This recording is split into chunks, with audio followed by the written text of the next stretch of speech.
voyage à travers le Carême. Réflexion sur l'homélie du dimanche. Rejoignez-moi, Père Jean Romain, alors que nous parcourons ces 40 jours sacrés, en réfléchissant sur l'Évangile et en trouvant de la force dans le message du Carême.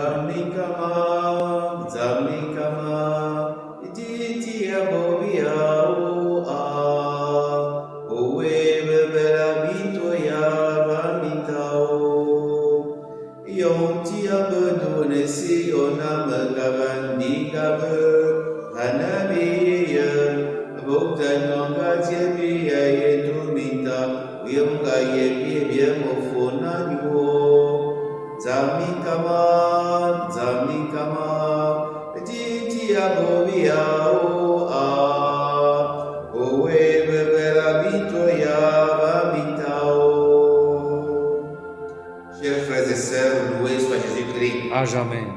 Nous célébrons aujourd'hui le 5e dimanche du temps de Carême, année C. Les textes soumis à notre méditation de ce dimanche sont tirés du livre d'Isaïe, au chapitre 43, des versets 16 à 21, le psaume 125, la deuxième lecture tirée de la lettre de Saint Paul apôtre aux Philippiens et l'évangile au chapitre 3, des versets 8 à 14, et l'évangile de Saint Jean au chapitre 8, des versets 1 à 11. Le livre « Ne vous souvenez plus d'autrefois, ne songez plus au passé.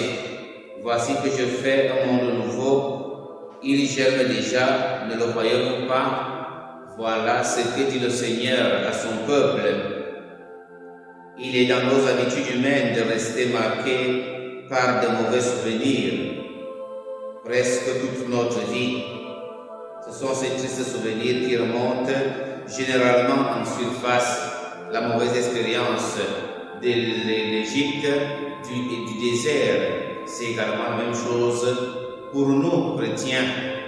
À chaque fois que nous avons des difficultés, on se rappelle toujours de tout ce qui n'a pas marché et on pense être abandonné de Dieu.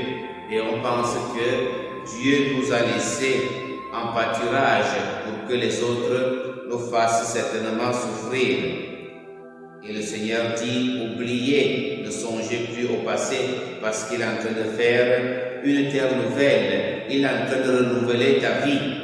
Ouvre-toi à ce renouvellement que le Seigneur veut effectuer dans ta vie. Le peuple d'Israël est sorti de l'esclavage en Égypte, a traversé le désert jusqu'en Palestine. Une expérience triste, mais la présence du Seigneur a toujours été permanente aux côtés de son peuple. Isaïe rappelle toutes les merveilles du Seigneur pendant les difficultés du peuple, qui a fait la route à travers la mer, qui a dérouté les chars et les chevaux, qui a décimé les troupes et les puissants guerriers.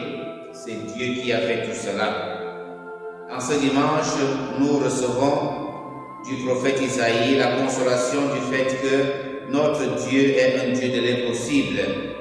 Peu importe ta résistance à la conversion, le Seigneur est là.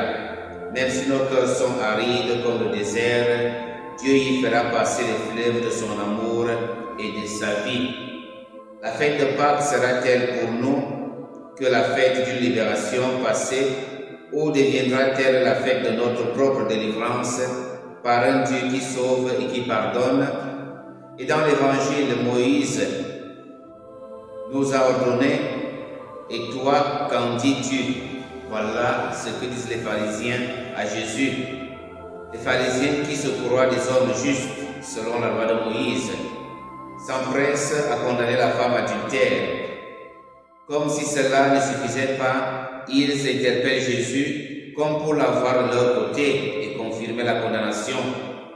L'homme aujourd'hui fait la même chose quand il s'agit de son frère et de sa sœur. Personne n'est compréhensif, on applique la loi. Le policier qui t'arrête parce que tu as oublié la carte d'identité, parce que le récépissé est périmé, les impôts, les tribunaux, l'adversaire politique qui profite du moindre petit geste ou d'une parole déplacée pour te jeter en prison, Personne n'est compréhensif et tous veulent appliquer la loi. Ceux d'entre vous, celui d'entre vous qui est sans péché, qu'il soit le premier à lui jeter la pierre, dit Jésus, assez juste. Donc quand nous croyons juste, pensons également que quand on parle de détournement, nous-mêmes, parfois qu'on annonce ceux qui ont détourné, nous sommes parmi ces détourneurs d'argent. Donc il est question pas de louer le péché ou de laisser le péché prospérer, mais il est question de rester compréhensif sur la faiblesse des frères, parce que le Seigneur ne veut pas la mort du pécheur, mais que le pécheur se convertisse et qu'il ait la vie éternelle. Donc ça ne signifie donc pas continuer à laisser tout, mais aidons les frères à se relever quand ils sont tombés, parce que nous avons un Dieu d'amour, nous avons un Dieu qui aime. L'unique commandement que le Seigneur nous donne est donc tu aimeras ton Dieu, tu aimeras ton prochain comme Dieu t'aime. Chers frères et sœurs, loué soit Jésus-Christ. Amen.